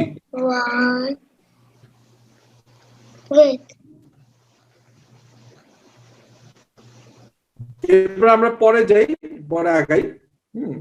সেটা হচ্ছে আমরা যেটা যেমনটি বলছিলাম যে এটা মিউট করতে গেলে আবার, আচ্ছা এটা হচ্ছে এরপরে বললাম হচ্ছে, আচ্ছা এরপরে আরেকটা কনসেপ্ট, এটা প্রবাবলি অনেকেই আপনারা হয়তো এইভাবে খেয়াল করেন নাই, এটা একটা গুড কনসেপ্ট। আমরা 2-3টা কনসেপ্ট করে আজকে ক্লাস শেষ করব। প্রথম ক্লাস আমি চাই যে আপনারা প্রত্যেকটা কনসেপ্ট বুঝেন, যদিও অনেকেই আছেন যে এগুলো খুব ভালো বুঝেন, তারপরে আমি চেষ্টা করছি যে সবাইকে অ্যাড আনার জন্য। টাইপ অফ ফিক্সড কস্ট, এখানে একটা বলে কমিটেড কস্ট, একটা বলে হচ্ছে discretionary cost. What is committed cost? Committed cost is like that long term investment. আপনি বিল্ডিং বানিয়ে ফেলেছেন, বিল্ডিং বানানোর পরে আপনি যদি অর্ধেক ইউজ করেন বা ফুল ইউজ করেন, it not makes sense. Already you have incurred the cost. It is called sunk cost. You have already incurred the fixed cost. Building তৈরি করে ফেলেছেন, এখন আপনার কিছু আর করার সুযোগ নাই, এটা অ্যালোকেশন কস্ট হবে। আপনি মেশিন কিনে ফেলেছেন, this is your fixed cost, এখন আপনি এটা ভাগাভাগি হবে। সো বলা হচ্ছে the long term cost that cannot be significantly reduced in short term, মানে মেশিন কিনেছেন, পার ইউনিট ডেপ্রিসিয়েশন চার্জ হবে, হঠাৎ করে আপনি চাইলে কমাইতে পারবেন না। For example, depreciation on building and equipment and real estate taxes. আপনি যে একটা মেশিন কিনেছেন তার উপর যে ট্যাক্সে, অথবা বিল্ডিং করছেন তার উপর যে ট্যাক্স, এটা কিন্তু কোনোভাবে আপনি অ্যাভয়েড করতে পারছেন না। এটা কিন্তু যত প্রোডাকশন করবে কম করে। আর ডিসক্রিশনারি কস্ট কি আছে? Like that may be altered in the short term by current marginal managerial decision. কি কি ম্যানেজারিয়াল ডিসিশন নিতে পারেন? ধরেন আপনি চিন্তা করেছেন যে এই বছরে আমি 20টা হচ্ছে যে বিলবোর্ড করব, অথবা 100টা দোকানের শপ সাইন তৈরি করব। শপ সাইন মানে দোকানের উপর দেখবেন যে দোকানের নামে আপনার যে লেটসে দোকানের যে যেখানে নাম আছে, নামে স্পন্সর করে দেয়, ইউনিলিভার করে, বাংলালিংক করে, আকিস করে, বিভিন্ন কোম্পানি করে। সো এই যে আপনি চিন্তা করলেন যে 10টা বিলবোর্ড দিবেন, 200 দোকানের নেম প্লেট তৈরি করে দিবেন, এটা আপনি কমায় ফেলতে পারেন চাইলে। আপনি ডিসিশন নিলেন না যে আমি এই বছরে প্রফিটেবিলিটি হিট করবে, সো আমি এটা অ্যাভয়েড করবো। So it can be discretionary, এটা কিন্তু কমানো যায়। বাট মেশিন কিনে ফেলছেন, বিল্ডিং করে ফেলছেন, এই কস্টটাকে আর অ্যাভয়েড করা যায়, এটাকে বলে আনঅ্যাভয়েডেবল কস্ট। এটা মানে মোস্ট অফ দ্য কেস, আর এটাকে কিছুটা হলেও অ্যাভয়েড করা যায়। Though this two are fixed cost, দুটোই ফিক্সড কস্ট, বাট ফিক্সড কস্টের ভিতরে একটাকে অ্যাভয়েড করা যায়, যেটাকে কমিটেড কস্ট বলে, যেটাকে অ্যাভয়েড করা যায় না, যেটা কমিটেড কস্ট। আর যেটাকে আপনার ম্যানেজারিয়াল ডিসিশনের মাধ্যমে কিন্তু কস্টকে অ্যাভয়েড করা যায়, অ্যাভার্সন করা যায়, এটাকে কিন্তু কমানো যায়, এটাকে আপাতত স্থগিত করা যায়। This is called discretionary cost, বা হচ্ছে যে আপনার যেটাকে আমরা বলি অ্যাভয়েডেবল ফিক্সড কস্ট। এটা অ্যাভয়েড করা যায় ইফ ইউ ওয়ান্ট। এই কনসেপ্টটা বোঝা গেছে? আমার কেউ একজন বলবেন, is this clear to you? জি স্যার, বোঝা গেছে sir. Sir clear sir. Okay, সব পরে যাই তাহলে। ওকে, এবার আপনারা আসেন আর একটা হচ্ছে কস্ট ক্লাসিফিকেশন পার্ট, হচ্ছে যে প্রিডিক্টিং দ্য কস্ট বিহেভিয়ার। আমরা জানি, এই যে একটু ওই কথা জানা, যে variable cost per unit variable, বা টোটাল কস্ট হচ্ছে বাড়তে থাকে। আর ফিক্সড কস্টের total cost fixed, but per ইউনিটে ভেরিয়েবল। সো এটা জানার জিনিস, আমি একবার বলেছি, এখানে দিয়ে দিছি। আমি লুইনকে বলবো এটার পিপিটিটা পিডিএফ বানিয়ে সবাইকে কালকেই যেন সকালে দিয়ে দেওয়া হয়। আচ্ছা, এবার একটা অ্যান্সার করেন। এবার আর কোনো পুরস্কার নেই, আগের যারা পুরস্কার পেয়ে গেছেন আপাতত নাই, পরে আবার আমি নেক্সট ক্লাসে আবার পুরস্কার দিব। সেটা হচ্ছে, এখানে কোশ্চেন হচ্ছে হুইচ অফ দ্য ফলোইং, আবার এটা চুপ করে থেকে না, পুরস্কার না পেলেও তো অ্যান্সার করলে একটা উইন আছে, উইন নিয়ে বাসায় ফিরেন।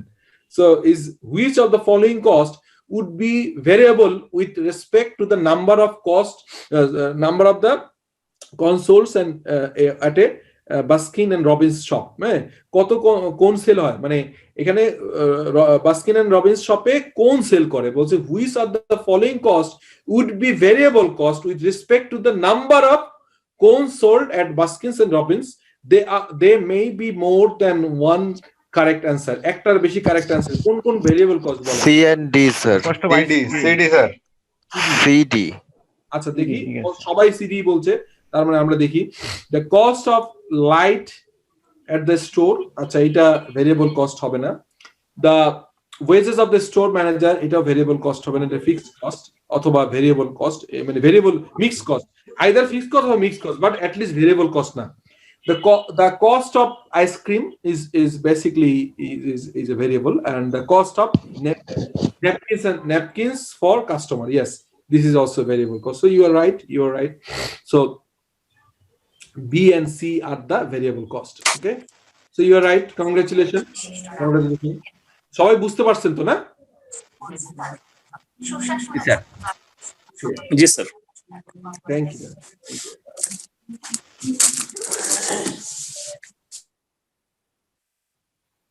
আপনারা যেহেতু মাঝে মাঝে শব্দ আসে থেকে আমি মিউট করে রাখি, আবার যখন অ্যান্সার করবেন তখন আনমিউট করবেন। এরপর মিক্স কস্ট, যেটা আজকের ডিসকাশন লাস্ট পয়েন্ট হিসেবে রাখি। It's already 9:30, that is half 9, মানে অলরেডি 9:30 বাজে। আমি যেটা বলছিলাম যে 2 ঘন্টা টানা ক্লাস অনেক ক্ষেত্রে আমি নিব না, বাট নাম্বার অফ ক্লাস আমার ক্ষেত্রে বেড়ে যাবে। আমি এভাবেই একটু সময় নিয়ে পড়াতে চাই। তাড়াহুড়াটা আমার ঠিক ভালো লাগে না, স্পেশালি প্রফেশনাল কোর্সে যারা আসছেন তারা আসলে জিনিসটা একাডেমিকে অনেক পড়ছেন, অনেকেই এখানে CMA part qualified, CA part qualified, CA farm থেকে বেরোছেন, দে আর ভেরি মানে ইজ ভেরি কম্পিটেন্ট। বাট তারপরেও যখন এই কোর্সে আসছেন, এই কোর্স থেকে আসলে কিছু নিয়ে যেতে হবে। So that is my goal, my objective, to give you something যেটা একটু রিফ্রেশ হতে পারে, নতুন করে রিজুভিনেট হতে পারে, নতুন করে পড়ালেখার আগ্রহ তৈরি হতে পারে। সো আমি চেষ্টা করবো আপনাদেরকে একটু স্লো পেসে আগানোর জন্য। আচ্ছা, মিক্স কস্ট হচ্ছে, mix cost also called semi variable cost. এটি সেমি ভেরিয়েবল বলে, সেমি ফিক্সড বলে। A mix cost contains both variable and fixed cost.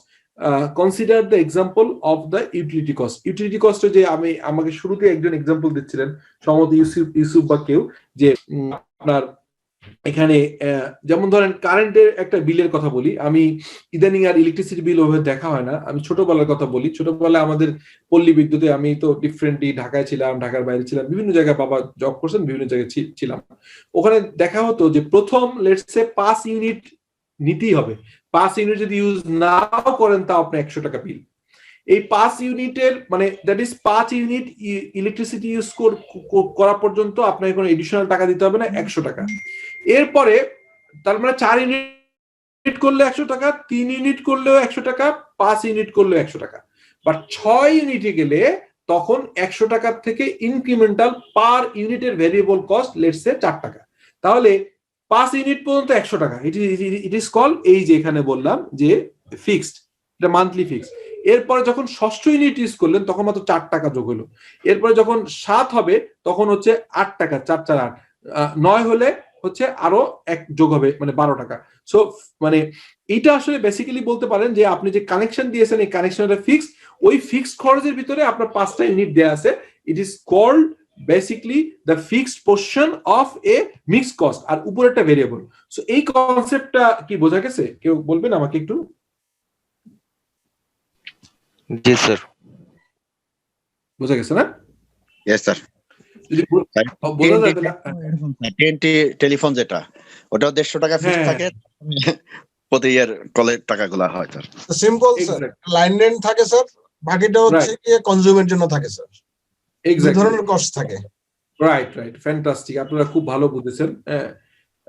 Thank you, এটা ঠিক আছে, আমরা জানি এটা। তারপরে ধরেন জানার পরে হয় কি, আমরা যখন এটাকে ডিটেইলে যাব তখন কিন্তু আমাদের টার্মগুলো লাগবে। এই টার্মগুলো না বুঝলে কিন্তু আমরা আসলে তখন কস্টিং বুঝতে অসুবিধা হবে। এই কারণে আমি ইচ্ছা করেই সহজ জিনিস, বাট আবারও যেহেতু ফার্স্ট ক্লাস এবং আমাদের এটা ক্লিয়ার হওয়া দরকার। অনেকে মনে করতে পারেন যে অনেক বেসিক, বাট এই বেসিক গুলোই কিন্তু স্ট্রং করতে হবে আমাদের। তো যাই হোক, আমরা একটু পরে দেখি এটা একটা কুইজ আছে কিনা। আচ্ছা, এখানে ওই যে, আচ্ছা এখানে আজকে কুইজ না, আজকে একটা হাইলো মেথড। এটা কি সবাই কেউ শুনেছেন নামটা? What is হাইলো method? কেউ কি শুনেছেন এটা? What is হাইলো method? হ্যাঁ, অনেকেই শুনেছেন, তারেক সাহেব শুনেছেন, অনেকেই শুনেছেন। যারা শুনেন নাই শুনেছেন সবার জন্যই।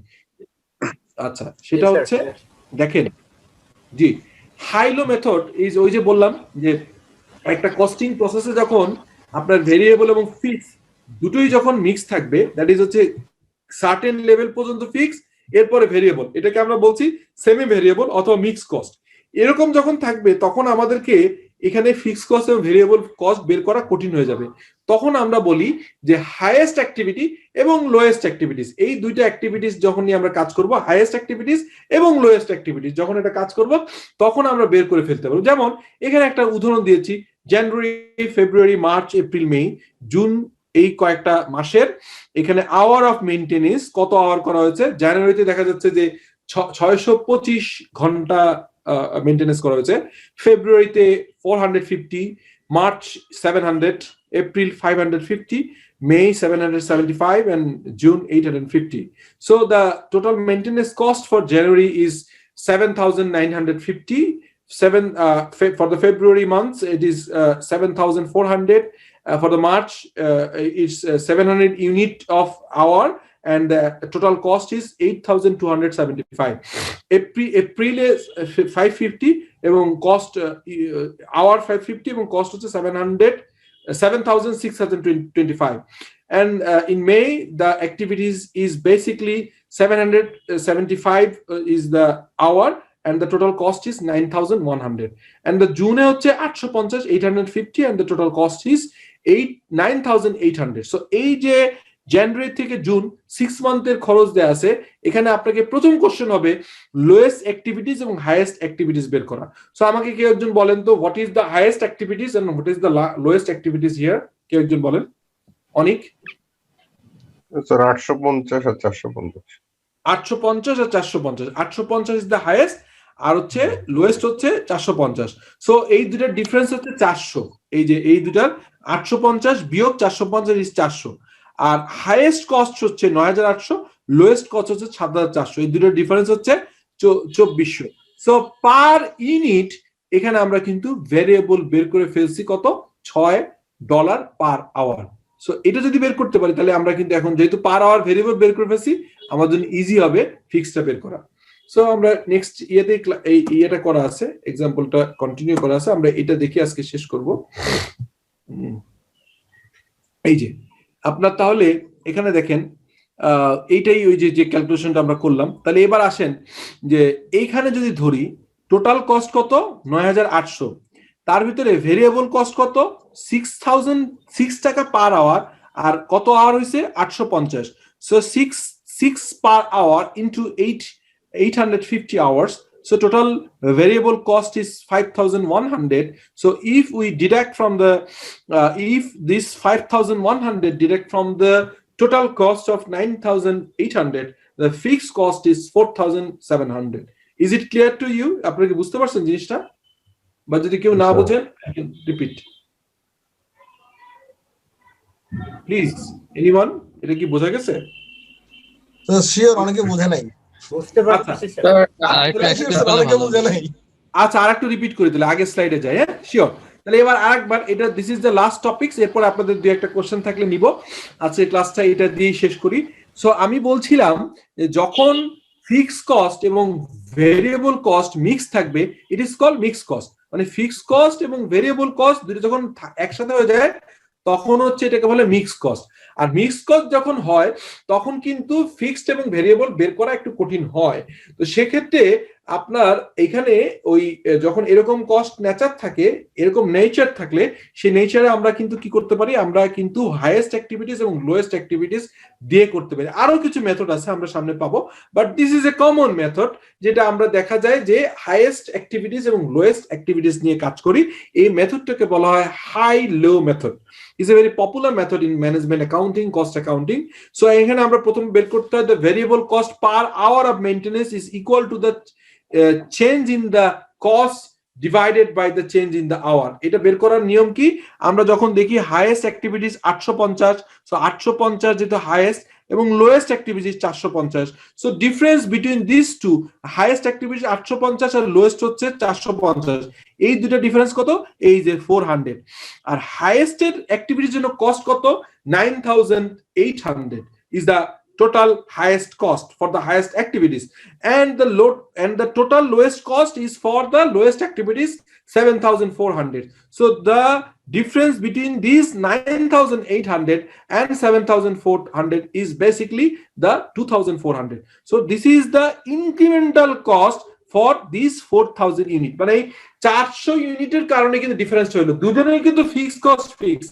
এই 450-এর ভিতরে একটা ফিক্সড কস্ট আছে, আর 850-এর ভিতরে একটা ফিক্সড কস্ট আছে। তো ফিক্সড কস্ট তো ফিক্স, তাহলে ভ্যারি করছে কোনটার জন্য, অনলি এই ভ্যারি করছে হচ্ছে basically the difference between this two. তার মানে 850-এর ভিতরেও কিন্তু ফিক্সড কস্ট আছে, ওটা তো আছেই, 450-এর ফিক্সড কস্ট আছে, ওটা আছেই। 450 থেকে 850-এ গেলে incremental per unit cost is basically your variable cost. So আমি টোটাল কস্ট থেকে যখন বিয়োগ করলাম 9,800 থেকে যখন 7,400 বিয়োগ দিলাম তখন পেয়ে গেলাম 2,400। আর যখন অ্যাক্টিভিটিস ছিল 850 থেকে 450 বাদ দিলাম তখন হলো 400। তাহলে এখান থেকে আমরা বের করে ফেলতে পারলাম per unit variable cost. Is clear to you? এখন কি সবাই ক্লিয়ার? কাইন্ডলি প্লিজ এটা একটু বলেন। জি sir. Clear sir. Clear sir. Okay, তাই যদি হয় তাহলে আমরা পরেরটায় যাই। হ্যাঁ স্যার, আমরা ডিফারেন্স বের করছি স্যার। এক্স্যাক্টলি মানে ডিফারেন্স বের করছি স্যার। ডিফারেন্স বের করে আমরা ভেরিয়েবল কস্ট বের করছি, ঠিক আছে? Okay sir. ওকে, আর ফিক্স কস্ট কি সেম নিয়মে বাই করতে হবে নাকি? এটাই এখন দেখাচ্ছি যে এখানে এবার দেখেন এটাকে অনেক কোশ্চেন করছে নাকি? না স্যার, মঞ্জু স্যার। মঞ্জুর, ঠিক আছে। এবার দেখেন, তাহলে আমি যেটা বলতেছিলাম আমি একটু বলি, সেটা হচ্ছে এই 850 ইউনিটের ভিতরে যে ফিক্স কস্ট আছে আর এই 450 ভিতরে একই আছে। কারণ আমরা একটু আগে উদাহরণ দেখছিলাম, ইউসুফ রবিন যেমন বলছিল যে টিএনটি কস্টের বিলের ভিতরে, আমি ইলেকট্রিক বিলের কথা বলছিলাম যে এর ভিতরে কিন্তু 5 ইউনিটের কস্ট সমান দুজনের ভিতরে। হ্যাঁ, কেউ একজন ধরেন 20 ইউনিট ইউজ করছে, আরেকজন হচ্ছে 25 ইউনিট ইউজ করছে। বোথ দ্য কেস 20 ইউনিট এবং 25 ইউনিট দুজনের ক্ষেত্রেই কিন্তু 5 ইউনিটের জন্য common cost is fixed for both of them. তো এখানেও যখন আমি 850 অ্যাক্টিভিটিস বলছি আওয়ার এবং 450 আওয়ার, এই দুইটা আওয়ারের ভিতরে কিন্তু basically the fix cost is common. এখানেও দ্য ফিক্স কস্ট আছে, এর ভিতরে দ্য ফিক্স কস্ট আছে। সো আমি একটা থেকে যদি বের করি আমি ক্লিয়ার করতে পারবো। সো আমি এই নাম্বার প্রথম অ্যাক্টিভিটিস নিলাম, এখানে টোটাল কস্ট ছিল কত? 9800। আর হচ্ছে টোটাল অ্যাক্টিভিটিস কত? 850। সো 850 হচ্ছে পার আওয়ার এবং প্রতি আওয়ারে ভেরিয়েবল কস্ট আমরা জানতাম কত? 6। তাহলে এই 850 ইনটু 6 দিলে যেটা আসে, total variable cost is 9100। So if the total variable cost is 5100 and total cost is 9800, so এই ডিফারেন্স ফিগারটা হচ্ছে ফিক্সড কস্ট। এবার কি বোঝা গেছে? Sure sir, sure. So I am really happy, আমার ভালো লাগলো আপনার সাথে ক্লাস করে। আমি কম করতে 10:45 বাজিয়ে ফেলেছি, বিকজ আমার কাছে মনে হয়েছে এখনো 1 ঘন্টাই আছি। স্টিল আমরা মনে হয় যে কটা কনসেপ্ট নিয়ে ডিসকাস করলাম আমি এই স্লাইডের সমস্তটাই দিয়ে দিব। আমি রিকোয়েস্ট করব নেক্সট এই দিনে, আজকে কি বার? রোববার, নেক্সট রোববারে আমার এই সেম ক্লাস সেম টাইম হবে 8টায়। আমি যেহেতু পিপিটির রেস্ট পার্টটাও দিয়ে দিব এবং আরেকটা জিনিস দিব যে ওয়ার্ল্ডের সবচেয়ে রিপোর্টিং এর বেস্ট, সেটা হচ্ছে জেড স্কোর ক্যালকুলেশন, জেড স্কোরের পিডিএফটাও দিয়ে দিব। আমি রিকোয়েস্ট করব এই পিপিটির নেক্সট পার্ট যেটা আমি পড়াইনি সেটাও দেখবেন। প্রথম হচ্ছে আগেরটা রিভিউ করবেন। আমার ভিডিওটা লুইন কালকে আমার ইউটিউব চ্যানেলে তুলে দিবে, আপনাদের লিংক দিয়ে দিবে। তো এই ভিডিওর লিংকটা আপনারা দেখে প্রয়োজনে ক্লাসটা আবার রিভিউ করবেন, করে যে অংশটা আমি টাচ করি নাই সেটা তো পিপিটি আপনার কাছে থাকবেই। সো ওই অংশটা আপনারা পড়বেন, পড়ার পরে জেড স্কোরের কনসেপ্টটা একটু দেখে রাখবেন। আমি নেক্সট দিনে এই প্রেজেন্টেশনের যে পার্টটা আমরা কভার করি নাই এই পার্টটা আমরা দেখাবো, সঙ্গে সঙ্গে আপনার হচ্ছে জেড স্কোরের ক্যালকুলেশনে যাব। তো সোফার এখন যদি কোনো কোশ্চেন আপনাদের থাকে। স্যার আমি একটু মানে ভেরি বেসিক কোশ্চেন করতে চাই। প্লিজ। জি, সেটা হচ্ছে স্যার ওই যে ওভারহেড, কস্ট, এক্সপেন্স, এক্সপেন্ডিচার, এই ওয়ার্ড গুলোর সাথে আমরা সবাই পরিচিত। এই ওয়ার্ড গুলো কি স্যার সব ক্ষেত্রেই একই মিনিং আমাদের? ইয়েস। স্যার আরো একটা same related, turnover, revenue, sales একই? আচ্ছা, revenue, turnover, sales is basically এক, কিন্তু কোশ্চেন হচ্ছে এই টার্নওভার কথাটা যখন সেলস এর মিন করা তখন টার্নওভার, আবার যখন এমপ্লয়ি চলে যায় তখন এমপ্লয়ি টার্নওভার বলে। তারপর যখন বলা হয় হচ্ছে যে working capital turnover, inventory turnover. টার্নওভারটা নর্মালি যখন সেলস এর জায়গায় বসানো হয় টপে রেভিনিউ, তখন টার্নওভার বলতেই আসলে সেলস বোঝা যায়, basically sales turnover. But turnover কথাটা ইজ এ কমন, এটা is a generic name. So এখানে সেলস টার্নওভার যেমনি হয়, সো শুধু টার্নওভার না লিখে সেলস টার্নওভার লেখাটা ইজি উচিত, বিকজ তা না হলে এমপ্লয়ি টার্নওভার হয়, ইনভেন্টরি টার্নওভার, দ্যাট ডিফারেন্ট হয়। ক্লিয়ার? জি জি স্যার, ক্লিয়ার। স্যার আমাকে আসলে একটা রিয়েল জবের ভাই একদিন এক ইন্টারভিউয়ের কোশ্চেন করেছিল, মানে কস্ট আর এক্সপেন্স এর পার্থক্য কি? তো আমি সেম বলেছিলাম কিন্তু সে আসলে এটা এগ্রি করেনি। আসলে আমি কস্ট আর এক্সপেন্স এর ভিতরে একটু ডিফারেন্স তো বলি। বেসিক্যালি কস্ট বলতে বোঝা যায়, মানে টার্ম কত হবে, যদি এরকম হার্ড এন্ড ফাস্ট রুল নাই। কস্ট বলতে বোঝা যায় হচ্ছে ক্যাপেক্স, তার মানে ক্যাপিটাল এক্সপেন্ডিচার, আর এক্সপেন্স বলতে বোঝা যায় হচ্ছে নরমালি ওপেক্স। সো এই ওপেক্স এবং ক্যাপেক্স দুটো মিলে একবারে বলা হয় এক্সপেন্ডিচার। এক্সপেন্ডিচারকে বলা হয় হচ্ছে expenditure is all, capital expenditure, operating expenditure, all is expenditure. আর নরমালি ক্যাপিটাল মানে হচ্ছে যে ইনভেস্টমেন্ট, যেটা ফিক্সড অ্যাসেট ইনভেস্টমেন্ট বা ফিক্সড ন্যাচার ইনভেস্টমেন্টকেই ক্যাপেক্স বলে, ক্যাপেক্স, CAPEX, ক্যাপেক্স এক্সপেন্ডিচার। এই ক্যাপেক্স এক্সপেন্ডিচারকে সাধারণত কস্ট বলা হয়, আর ওপেক্স মানে অপারেটিং এক্সপেন্ডিচারকে বলা হয় এক্সপেন্স, বাট দুটাকেই বলা হয় expenditure. So is it clear to you? জি জি, thank you sir. Okay, so আমরা মনে আজকের মতো শেষ করি। আর কোনো কোশ্চেন আছে? ইমার্জেন্সি স্যার একটা কথা ছিল স্যার। প্লিজ স্যার, স্যার যে প্রথম কুইজটা ছিল স্যার, হ্যাঁ প্রথম কুইজটার যে পিরিয়ড কস্ট, ওখানে কিন্তু স্যার প্রত্যেকে দুটো অ্যান্সার দিয়েছে, দুটোর মধ্যে একটা রাইট হয়েছে, মানে দুটো অপশন চুজ করছিল। ওখানে কিন্তু আমিও দুটো অপশন চুজ করছি, ওর মধ্যে একটা অপশন আমার রাইট হয়েছে স্যার। আপনি পার্টলি করছেন, আচ্ছা ঠিক আছে, আপনি পার্টলি করা যায় নাকি? রবিউল ইসলাম। জি জি স্যার। ওকে লুইন, এগুলো একটু খেয়াল রাখেন, হ্যাঁ উনি যা কথাগুলো বললো আমি মানে দেখি কি করা যায়, আপনাদের হ্যাপি করা যায়। হ্যাঁ, রেকর্ডিং এ রিভিউ করতে পারেন স্যার। জি থ্যাংক ইউ। সো আজকে কি শেষ করব? উইথ ইউর পারমিশন আজকে কি শেষ করব? জি স্যার, জি of course. Okay, thank you. It's a nice class, and I really enjoyed the accompany you. And it is my privilege that after আমাকে allow করছেন to share my knowledge with you. So it's a two-way journey. আমরা প্রত্যেকে এখানে discuss করব, learning করব। We are co-learner, co-participants. Thank you all for having. Sir, last একটা question sir.